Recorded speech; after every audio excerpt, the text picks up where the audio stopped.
It's kind of crazy how my entire life has revolved around video journal machines. What used to be just a waste of PvP attacks is now gonna be the one thing that helps save the world. This master video journal machine will be able to send the message Clownpierce recorded to every other civilization. The message that I didn't get to be a part of. I'm not happy about it, but I guess being the one to share the message is equally important. Wait, what is this? Live broadcast? I haven't used the master video journal machine before, but I mean, I guess that kind of sounds like share, right? Yeah, it's gotta be the same thing. All right, I guess I'm live broadcasting this to everyone. Let's do this.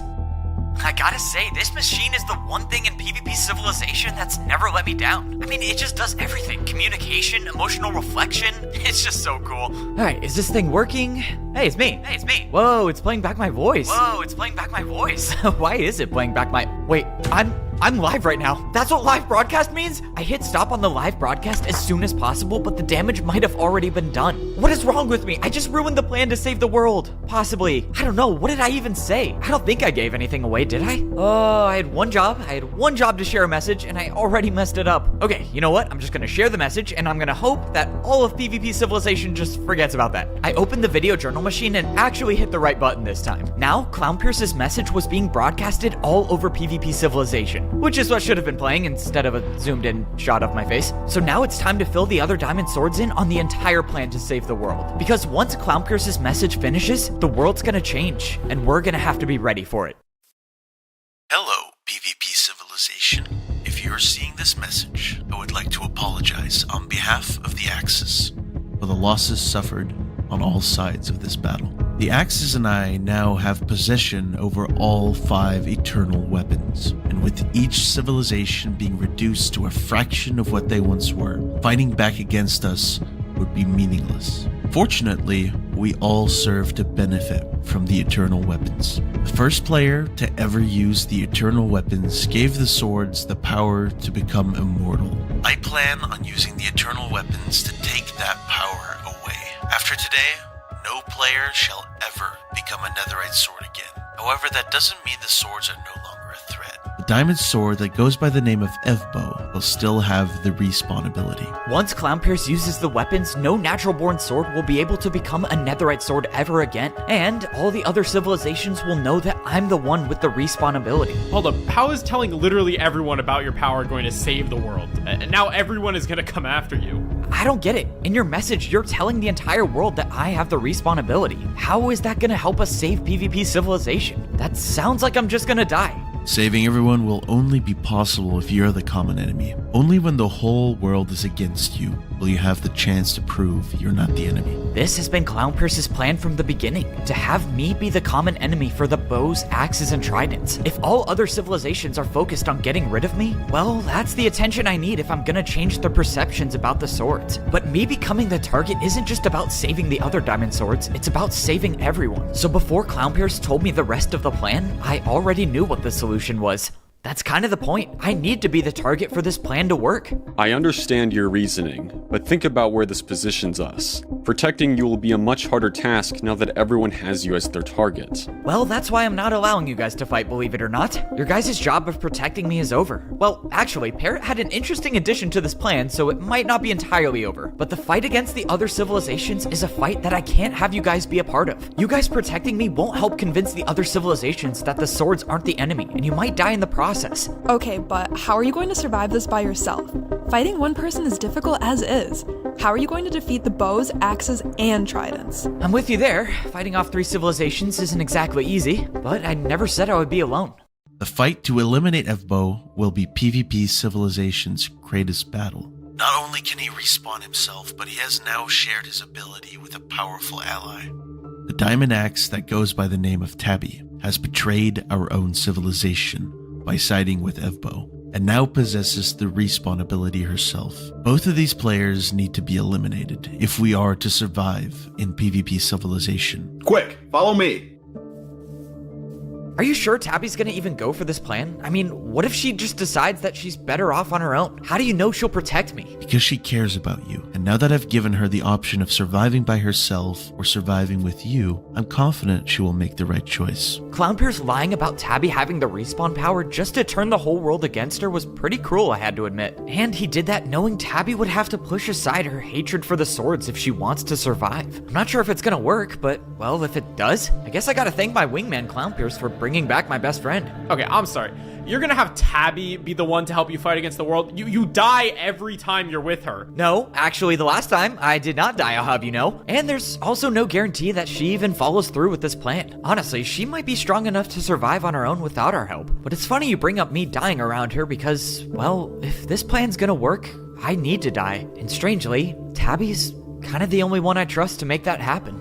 Both Tabby and Evbo will continue to respawn with every death, unless they are taken out by an eternal weapon. And while I possess all of them currently, they will be returned. Once I use the power of all 5 weapons, each one will appear back in its rightful civilization. And you all will have the strength to fight back against Evbo and Tabby. The world depends on your ability to fight alongside your enemies. So fight until you no longer know who your enemy is.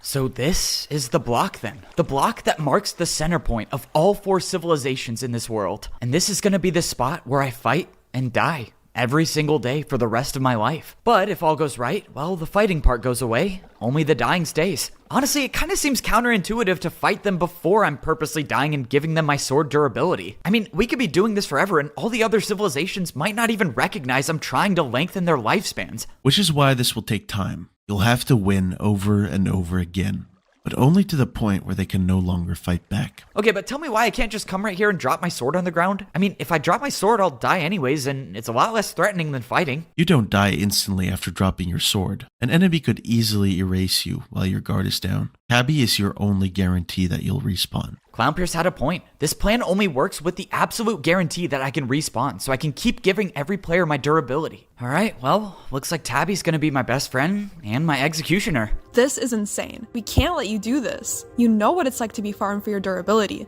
so why would you willingly give that opportunity to our enemies? They're not our enemies. We have to stop thinking like that. They're all just people trying to survive in a system that gives them such little life to begin with. It's not their fault for thinking the swords are the enemy when the swords before us gave them no other choice than to resort to violence. But it would be my fault if I didn't give them the choice we have now. Even if we fight back and spare the other civilizations, it won't be enough to stop the cycle of violence. But me giving them my life over and over might actually end it. So, when exactly did you become this philosophical? Look, I've been telling you this from the start. Video journaling and self-reflection goes a long way. If this really is the plan, and you think it'll work, then we're with you. Good. Now we just gotta wait here for the eternal weapons to be used, and the plan to save the world will begin. What did you do? How did that journal machine get there? You placed it and turned my people against me. Why? It wasn't him. It was me. I placed the journal, and I told the Axis you betrayed our civilization. Why? Why would you ever do something like that to me? I thought you were the only one I could trust in this. What? Clown, what is this? And over the sword in the boat, Tabby.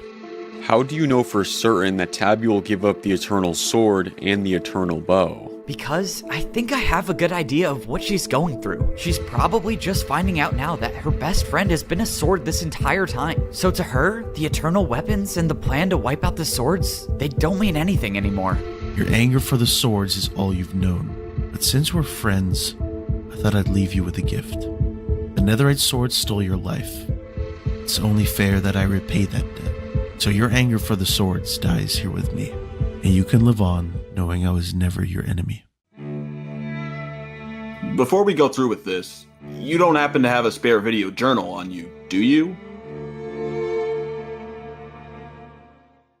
I thought the Diamond Swords and I were gonna stand here looking all cool, waiting for the eternal weapons to be used, but they just left me. Granted, we've been waiting for a while, and I actually have no clue when the eternal weapons are gonna be used. Now that I'm thinking about it, I don't even know how I'm gonna know if the eternal weapons are used. I mean, there's gotta be some sort of signal, right? I don't know, I guess we'll see. Anyways, Wenbu told me I got a video journal message, which was surprising, because I don't really know who would be sending me messages. Maybe this is the signal from Clown Pierce I was waiting for. Or it could just be Parrot having second thoughts about becoming a Diamond Sword. That guy can't seem to make up his mind. Alright, let's see what we got here. Wait, what is this?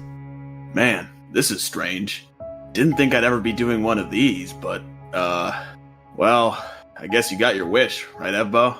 I don't know if this is gonna be any good or not, but I won't be around for much longer anyways, so I suppose it doesn't matter too much. Not gonna be around for much longer. Hey, come on, what are you doing? I'll admit, I was a little scared when Clown Pierce said this would be a one-way trip, but I don't know. Something inside of me seemed to be waiting for the chance to finally do something good for this world. No, come on, this is not real. He has to be waiting at that door, right? He has to be. For a while, I've been wondering what it means to be a shield in PvP civilization.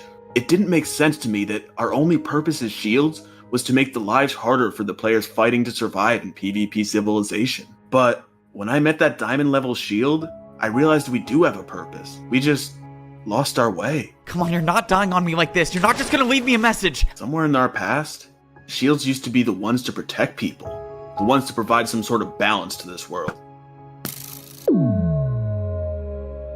And when I look back at our journey, well, I didn't really do that job at all. But I'm not gonna have that be what I'm remembered for. Not by you, at least. You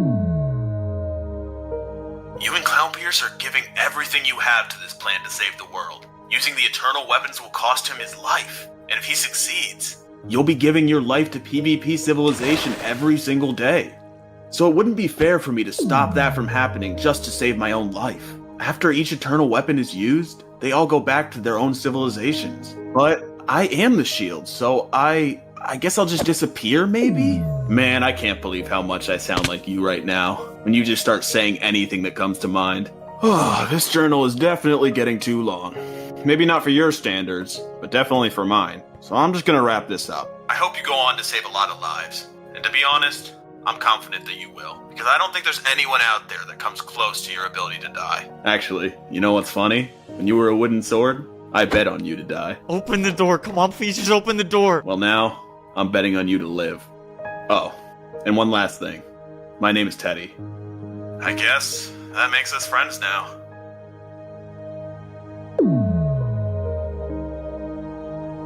I stood in front of the guard door waiting for it to open, but as much as I yelled and as much as I hit it with my sword, nothing happened. I didn't know it at the time, but that fifth boom I heard was the last thing I would ever hear from my guard friend. No, the last thing I would hear from Teddy ever again. If I had known that, I wouldn't have spent as much time as I did swinging at a door that would never open. To my surprise, well, I guess it shouldn't be a surprise given the fact that I stood there for such a long time, but the door ended up opening. I don't know how she got there, but I turned around to see someone just as broken as I was staring back at me.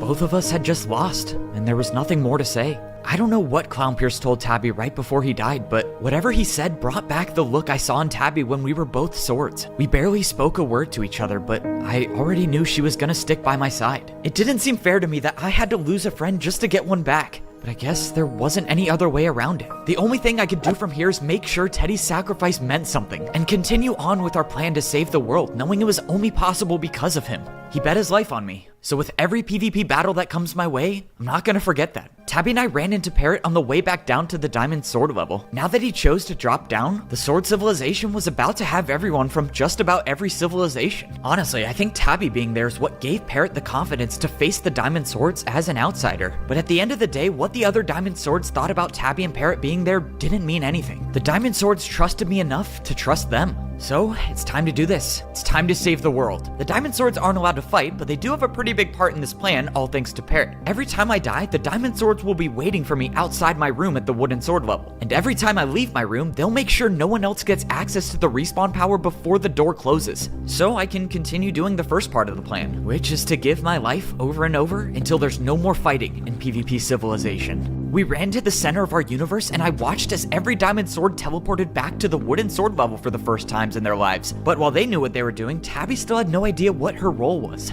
I don't get it.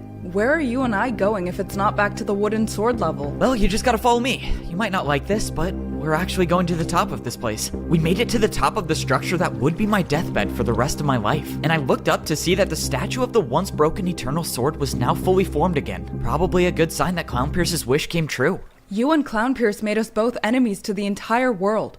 Why? Because we need the whole world's attention to be on me if I'm gonna save them. From now on, I'm dedicating my life to giving my sword durability to everyone in PvP Civilization. But the only way I can effectively do that is if I fight everyone from the bows, axes, and tridents to the point where they can't fight back. It's not gonna be easy, and I don't have much time left. By now, every civilization should have ownership of their eternal weapon. As soon as they get their hands on them, they'll all be coming here to get rid of me permanently. How is that even a plan? You won't stand a chance fighting all civilizations by yourself, and asking me to help would be asking me to die. I don't expect you to fight with me. Honestly, I don't want you to. All I'm asking for is a favor. If I survive, I want you to be the one to get rid of me. Why? Why do I have to be the one to do it? If you're the one that gets rid of me, I'll have a guarantee that I can respawn, and I can save more lives. If you don't want to go through with this, I'll understand, but you have to make up your mind before it's too late. You make it sound like this is easy. I either have to let you die, or I have to let myself die if I fight with you. Then let me make it for you. You're not fighting with me. If you leave now and hide in the Sword Civilization, everyone will forget about you. You've saved my life too many times to count, so just give me the chance to save yours for once. Just trust me, I can hold my own. I don't care what weapon they have. I can fight back. Come on, Tabby, you have to get out of here. Please, just go. I'll be fine. I can do this. Wait, Tabby, before you go, I want you to know something. No one's ever asked me if it hurts every time I die. And the truth is, it does. But it's not as bad when I'm with you. As I watched people appear from every side, I realized I was happy Tabby left. After all, her helping me fight the other civilizations wasn't even a guaranteed part of the plan. At the end of the day, I feel better knowing that she can live a life without battle, and she shouldn't bear the burden of watching her best friend die over and over again, which is why I have to win. Dying saves the lives of everyone else, but staying alive saves Tabby's. So, I'm gonna do both. Alright, 3 bows, 5 axes, 4 tridents. Nothing I can't handle by myself.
Tabby, wait! We need them alive for this to work! Please!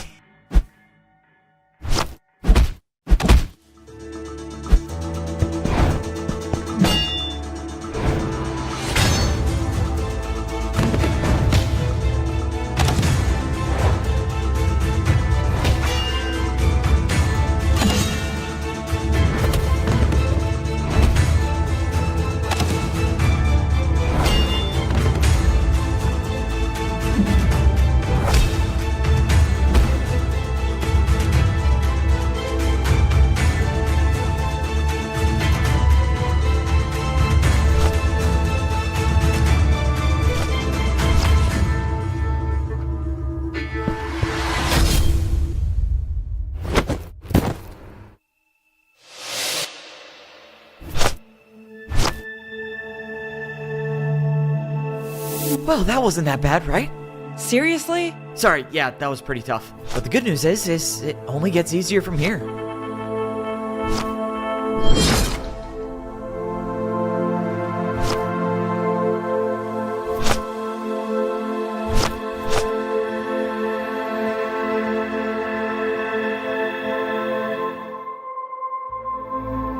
1,561 PvP attacks. That's how much life I give each player every time I die as a diamond sword. No matter who it is, it could be a diamond axe, it could be a bow or a trident. Anyone who receives my durability will completely regenerate their lifespan, which is why me being a diamond sword makes me the best person for this job of dying over and over again. Speaking of that job, well, I'm getting better at it. I haven't convinced the world that I'm not the enemy yet, but at least the other civilizations stopped attacking me all at once. It's kind of strange. I mean, my goal is to have everyone not want to fight me, but because I've been fighting everyone so much, I've gotten extraordinarily good at PvP. Honestly, since I've gotten so good, I've already noticed that people aren't giving their all in their fights, which could mean we're one step closer to my plan of having them just accept my sword durability without fighting. But we haven't gotten there yet, so for now, my days will look quite similar for a while. I wake up as a wooden sword, and I get to see which one of my friends is guarding my room. Thanks to them, they'll wait till the door is closed so no one can steal the respawn ability. And then I fight back against the player who I ultimately want to give my durability to. Nowadays, I do a lot of the fighting myself, but if I ever feel myself losing a battle,